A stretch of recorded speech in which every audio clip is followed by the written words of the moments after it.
नमस्कार दोस्तों, आज हमारे साथ एक्स रॉ ऑफिसर सूद सर है। सूद सर, आपका बहुत बहुत स्वागत है। नमस्कार जी, बहुत बहुत शुक्रिया आपका। सूद सर, पाकिस्तान और टर्की दोनों को ही उम्मीद थी कि ब्रिक्स में शामिल कर लिया जाएगा और टर्की तो नाटो का भी सदस्य है, लेकिन भारत ने अपना जो कहते हैं वीटो पावर यूज करते हुए 5 मेन कंट्रीज हैं, सदस्य देश भी हैं, लेकिन भारत ने वहां पर अपोज किया। इस तरीके की खबरें आ रही है, कुछ जर्मन के न्यूज़पेपर में भी है, भारत में हालांकि इस बारे में अब तक कुछ भी नहीं आया, तो एक्सक्लूसिव खबर ये हम लेके आए हैं अभी दर्शकों के लिए। तो टर्की को क्यों वहां पर मेंबर बनने से भारत ने विरोध किया, और पाकिस्तान का तो खैर सब समझ ही जाएंगे, और इसके पीछे क्या मेन कारण है कि भारत नहीं चाहता टर्की वहां पर एक सदस्य देश बने। देखिए, पहले बात करेंगे कि यहाँ पे जो ब्रिक्स की मीटिंग हुई उसके अंदर क्या क्या इंपॉर्टेंट चीज हुई। एक तो इसमें बड़ी इंपॉर्टेंट चीज हुई कि पुतिन जिसको ये साइडलाइन कर रहे थे, यूएस और नाटो कंट्रीज, वो मेन स्ट्रीम में आ गए, उनको आइसोलेट नहीं कर पाए, क्योंकि इंडिया और चाइना के प्रेसिडेंट वहां, इंडिया के प्राइम मिनिस्टर और चाइना के प्रेसिडेंट वहां पे गए थे। साथ में ईरान और बहुत सी कंट्री के थे, टर्की के प्रेसिडेंट भी वहां पहुंचे, और यहाँ पे 34 कंट्री के लोग पहुंचे। यूएई के जो प्रिंस है वो भी वहां थे, और इसकी वजह से जो वर्ल्ड है वो थोड़ा सा घबरा गया कि पुतिन को तो हम अलग नहीं कर पाए। और पीएम मोदी ने जिस तरीके से इनकी जप्पी डाली है, पीएम मोदी का जो तरीका है जप्पी फप्पी का, ये बड़ा फेमस हो गया आजकल। हर एक आदमी पीएम मोदी से जप्पी डालना चाहता है। और दूसरी बात है कि यहाँ पे एक तो बड़ा इंपॉर्टेंट चीज हुई, जिस तरीके से पीएम मोदी को यहाँ पे बुलाया गया और जिस तरीके से पीएम मोदी का वेलकम किया गया पुतिन ने, बहुत सी बातें हुई, स्पेशल इनकी अलग से मीटिंग हुई। लेकिन दूसरी बात और इंपॉर्टेंट हुई कि इंडिया और चाइना का एग्रीमेंट हो गया, और 5 साल के बाद इंडियन प्राइम मिनिस्टर और चाइनीज प्रेसिडेंट जेजीपी की मीटिंग हुई। मतलब पिछले 5 साल में इनकी कोई मीटिंग नहीं हुई। हमेशा पीएम मोदी इनको अवॉइड करते थे, चाइना क्लोज आना चाहता था, लेकिन ये मीटिंग बड़ी सिग्निफिकेंट है, क्योंकि एक तो हमारा जो चाइना से स्टैंड अप चल रहा था बॉर्डर पे वो खत्म हो गया, वहां पे टेंट वगैरह उठने शुरू भी हो चुके हैं, और इसके ऊपर और भी आगे बातें की जाएंगी। लेकिन साथ में दूसरी इंपॉर्टेंट बात है कि इस मीटिंग से वेस्ट घबरा गया, स्पेशली यूएस, क्योंकि आपने देखा कि यूएस इंडिया को बहुत देर से टारगेट कर रहा था। जो बाइडन पिछले 1 साल हो गया इंडिया को टारगेट करते थे। अब चाइना से जब इंडिया मिला तो वो घबरा गए कि दो नंबर की इकोनॉमी, 5 नंबर की इकोनॉमी साथ में मिल रहे हैं। और साथ में एक और इंपॉर्टेंट बात है कि दोनों की बड़ी बड़ी आर्मी है, डिफेंस फोर्सेज है, और साथ में पॉपुलेशन वर्ल्ड में दोनों कंट्रीज की बहुत ज्यादा है। 140 करोड़ इंडिया की है और इससे थोड़ी सी कम है चाइना की। तो ये अगर इंडिया और चाइना मिल जाते हैं फ्यूचर के अंदर, जिसकी पॉसिबिलिटी भी है, क्योंकि बातें होंगी तो आपस में और भी चीज डिस्कस होंगी, तो यूएस के लिए बड़ा खतरा बन जाएगा। अगर यूएस इसी तरीके से इंडिया को टारगेट करता रहा तो इंडिया जरूर चाइना की तरफ झुकेगा, और दोनों लीडर यही चाहते हैं कि अब मिल जाए। कुछ बॉर्डर इशू अगर रिजॉल्व हो जाते हैं तो दोनों कंट्रीज आपस में मिलकर ट्रेड भी करेगी। जब हमारा बॉर्डर में स्टैंड ऑफ चल रहा है तब भी दोनों कंट्रीज की जो ट्रेड है वो $110 बिलियन की है, नंबर 2 पे आती है। और एक इससे बड़ा यहाँ पे एक डिसीजन लिया गया था कि अब डॉलर के बदले हम लोकल करेंसी में करेंगे या अपने ब्रिक्स की करेंसी चलाएंगे।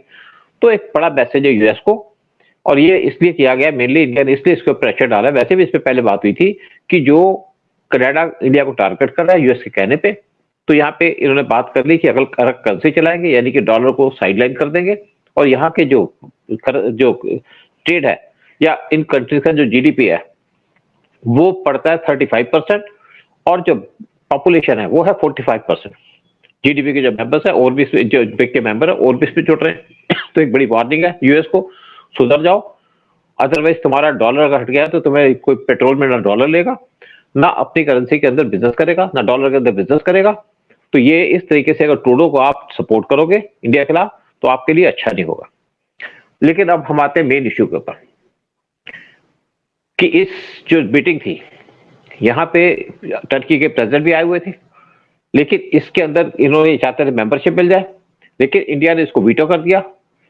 जो ब्रिक्स के 4 मेंबर थे शुरू में, वो थे ब्राजील, रशिया, इंडिया और चाइना, और उसके स्टार्ट होते ही साउथ अफ्रीका ने ज्वाइन कर लिया, तो 5 मेंबर हो गए, तभी इसका नाम है ब्रिक्स।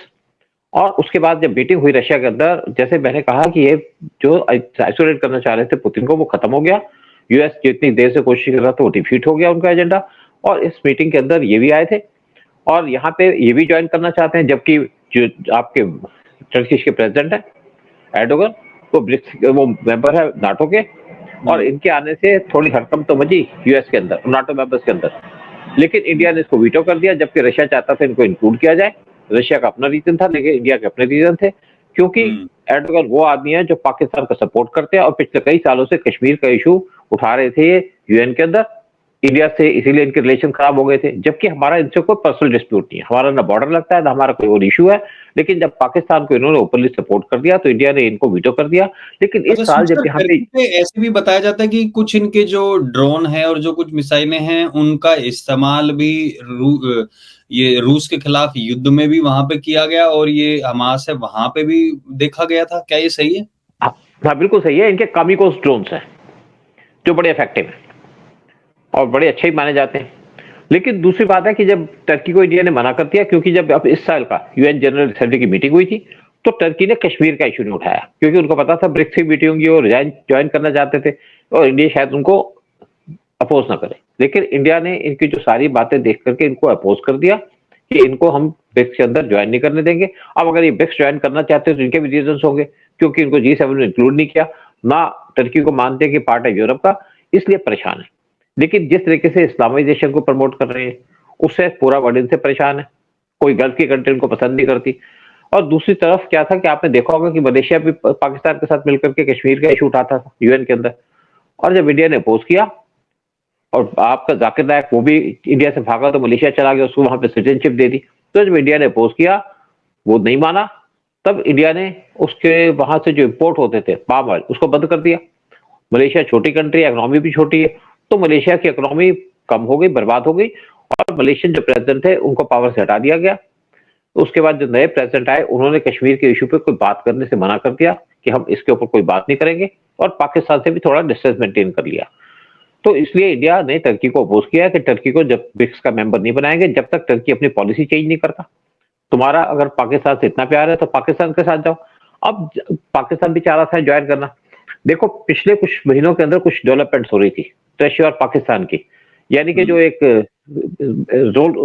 नया रूट खोला जा रहा है रशिया के द्वारा इंडिया को ट्रेड करने का, वो रशियन रिपब्लिक से होकर के बेलारूस से होकर के पहुंचेगा ईरान तक। और अब इन्होंने कहा कि पाकिस्तान को भी उसमें ज्वाइन कर लेंगे। लेकिन इंडिया को इसमें कोई प्रॉब्लम नहीं है, आप ट्रेड करो कोई इशू नहीं है, लेकिन आप उनके आर्म्स की डीलिंग नहीं करोगे, आर्म का बिजनेस नहीं करोगे। और रशिया पाकिस्तान को इसलिए लाना चाहता है कि पाकिस्तान क्लोज है इस टाइम पे यूएस के, इसलिए रशिया उसको उनसे डिस्टेंस मेंटेन करना चाहता है। लेकिन रशिया अगर उनको पाकिस्तान अगर ब्रिक्स ज्वाइन करता है, ज्वाइन करने की कोशिश करता है तो अमेरिका पाकिस्तान से नाराज होगा, तो थप्पड़ तो तब भी पाकिस्तान को पड़ेगा। तो इंडिया को इसलिए इससे कोई इशू नहीं है। लेकिन दूसरी बात है कि इंडिया तो हमेशा यूएस पाकिस्तान को अपोज करता रहा और इंडिया ने यहाँ पे वीटो लगा दिया कि पाकिस्तान को इंक्लूड नहीं करेंगे, जबकि चाइना बहुत ज्यादा ईगर था कि पाकिस्तान को ब्रिक्स के अंदर डाला जाए, लेकिन इंडिया के वीटो की वजह से पाकिस्तान को इंक्लूड नहीं किया गया। तो आज पूरे वर्ल्ड को समझ में आ रहा है कि इंडिया से दुश्मनी कितनी भारी पड़ सकती है। तो टर्की के प्रेसिडेंट एर्दोगन भी समझ गए कि इंडिया की किस तरीके से जियोपॉलिटिकल पोजीशन है, इंडिया की किस तरीके से पावर रिकॉग्निशन है वर्ल्ड के अंदर, और इंडिया को किस तरीके से लोग पूछते हैं। इसलिए उनको अपनी पॉलिसी चेंज करनी पड़ेगी इंडिया के खिलाफ, और इंडिया एंटी इंडिया कैंपेन बंद करना पड़ेगा। इन्होंने कहा था मीडिया से कोई बिजनेस ही करेंगे, कोई डिफेंस ही करेंगे, तो मत करो, हमें तो कोई इम्पैक्ट नहीं पड़ता, हम तो बहुत से बिजनेस कर रही हैं बहुत सी कंट्री से। तो जो आज इंडिया की पावर है ब्रिक्स के अंदर देख ली गई, इंडिया किस तरीके से वहां पे अपनी पावर दिखा रहा है पूरे वर्ल्ड को। और रशिया इंडिया की सबसे ज्यादा मानता है, जरूर वो चाइना क्लोज है, लेकिन इंडिया को वो क्लोज लाना चाहता है, इंडिया को और क्लोज लाना चाहता है। हमारी ट्रेड भी हो रही है, बिजनेस भी हो रहा है। अब एक क्या था कि कुछ एरिया के अंदर एक आइस ब्रेकिंग इनको इक्विपमेंट चाहिए थे रशिया को, तो उन्होंने कहा इंडिया से कहा कि आप अपने शिप भेजो, अपने शिप को वहां पे यूज करो ताकि वहां पे काम किया जाए। चाइना को छोड़ करके वो इंडिया की तरफ झुक रहे हैं। रशिया हमेशा इंडिया से पसंद करता रहा। आप देखिए जब से रशिया इंडिया की फ्रेंडशिप हुई है, कभी भी इंडिया को रशिया ने धोखा नहीं दिया।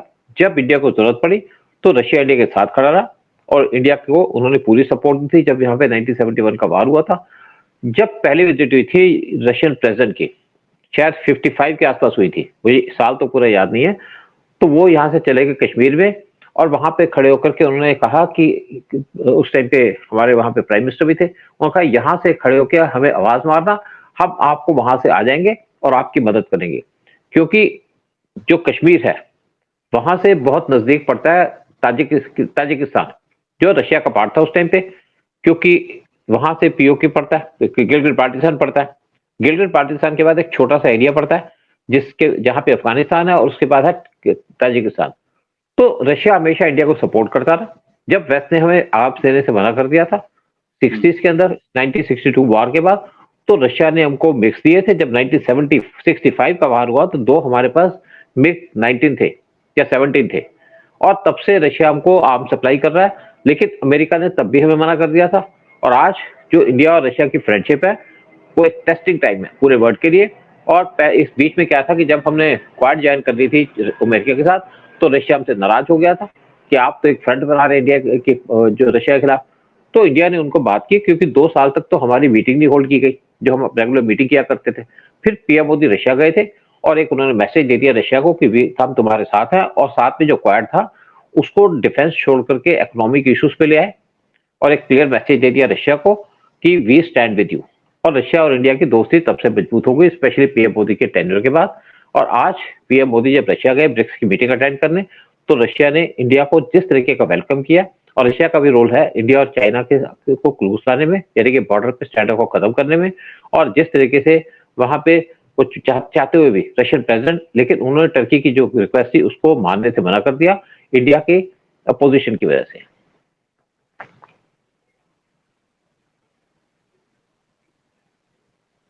सॉरी मैं म्यूट पे था। मतलब कुल मिला के अब जो उनकी कोशिश की जा रही थी चौधरी बनने की, कि नाटो का भी सदस्य है और यहाँ पर इसमें भी ब्रिक्स में भी आके कोशिश की जा रही थी कि एक हम मीडिएटर का काम करेंगे, और इससे उनकी भी साख बढ़ती ऑब्वियसली। लेकिन दो ग्रुप्स का एक तरीके से मेंबर होना यहाँ पे किसी भी तरीके से सही नहीं दिख रहा था। और ऑब्वियसली समझते हैं रशिया बेशक मुझे लगता है समर्थन कर रहा था, लेकिन पीछे उनको भी पता है कि ये किन किन देशों का समर्थन करता है। तो भारत ने जब अपोज किया होगा तो उन्होंने खूब खुले दिल से पीछे ही पीछे स्वागत भी किया होगा। पर देखते हैं कि आगे इसमें क्या होता है। लेकिन पाकिस्तान को भी मना करना, टर्की को भी मना करना, और 5 प्रमुख सदस्यों में भारत का होना अपने लिए बहुत ही ज्यादा महत्वपूर्ण है। और डी डॉलराइजेशन भी जब सामने आएगा और अमेरिका पर दबाव बनना ऑलरेडी शुरू भी हो गया है, तो रशिया जैसी कंट्री पर जब उनके कई सौ बिलियन डॉलर जब्त कर लिए गए थे, उनपे सेंक्शन लगा दिए गए यूक्रेन के साथ वॉर के दौरान, आई थिंक इसी को देखते हुए अपने आप में डी डॉलराइजेशन भी महत्वपूर्ण हो जाता है। बट बहुत बहुत धन्यवाद सूद सर आने के लिए, सारी जानकारी दर्शकों तक शेयर करने के लिए। जय हिंद, जय भारत। जय हिंद, जय भारत।